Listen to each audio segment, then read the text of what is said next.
Terima kasih kepada saudara pengurusi yang saya hormati, yang berbahagia Datuk Muhammad Yusof, Pegawai Daerah Jempol, ya, pemimpin-pemimpin yang hadir pada malam ini, dan kepada semua penduduk Taman Meranti, ya, salam sejahtera dan selamat malam saya ucapkan kepada semua. Apa khabar semua? Baik, ya. Jadi terlebih dahulu saya ingin mengatakan penghargaan saya, ya, kepada semua pihak, ya, khasnya Pegawai Daerah Datuk Muhammad Yusof kerana sudi turun padang sekali lagi untuk menerangkan, ya, apa yang sedang berlaku di tapak ini. Jadi tuan-tuan dan puan-puan yang saya hormati sekalian, terlebih dahulu saya rasa yang penting sekali kebanyakan penduduk, ya, tidak tahu apa yang sedang dibina. Selepas itu kita diberitahu bahawa ini adalah Balai Raya terbuka. Dan selepas itu kita dengar nak jadi apa? Nak jadi pusat untuk belia. Dan saya tak tahu esok apa cerita lain lagi lah. Jadi, dan tuan-tuan dan puan-puan yang saya hormati sekalian, ya, sebagai wakil rakyat, ya, nama dengar syok saja yang berhormat. Sebenarnya saya kuli kepada semua. Saya akan kerja untuk semua. Suara saya, suara rakyat Taman Meranti. Suara Taman Meranti. Tuan-tuan dan puan-puan yang saya hormati sekalian, yang penting sekali bagi pihak, ya, sebagai wakil rakyat di Bahau, ya, saya memang amat berharap sebelum kerajaan melakukan sesuatu pembangunan, ya, khasnya pembangunan Balai Raya terbuka ataupun pusat belia ini, sepatutnya mendapat persetujuan ataupun meminta pandangan penduduk setempat. Itu adalah amat penting, ya, dan kita sering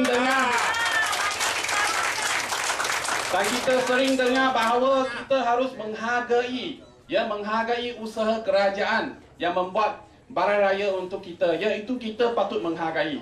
Kita tidak menolak sebarang pembangunan, tapi jangan lupa siapa yang memilih kerajaan. Kita semua di sini yang memilih kerajaan. Kita lah rakyat, kita lah kerajaan. Jadi tuan-tuan, bagi saya jelas, kalau nak teruskan pembangunan ini, kecuali kerajaan dapat menunjukkan plan. Pertama, menunjukkan plan. Yes. Kedua, you tengok, kalau tapak pembinaan ini tapak swasta, kalau tidak dibagarkan macam mana? Kena saman. Tapi kontraktor ini cukup sombong. Ya, sorry to say that kontraktor cukup sombong. Walaupun Datuk Muhammad Yusof telah pun memberi arahan kepada semua, dia tetap membuat.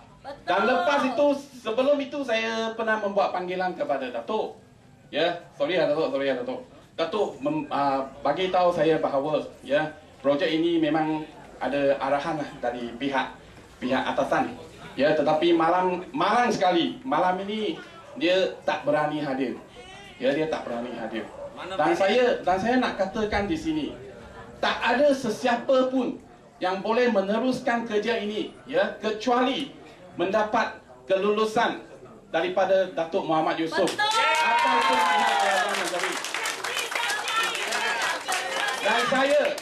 Dan saya selaku wakil rakyat di Bahau dan juga semua wakil bagi semua penduduk di Taman Meranti, saya berjanji kepada Datuk bahawa kalau sesiapa yang mengusik Datuk Muhammad Yusof, kita akan pertahankan kedudukan dia.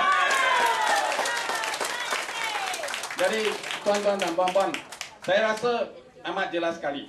Penduduk di Taman Meranti, kita inginkan satu taman permainan.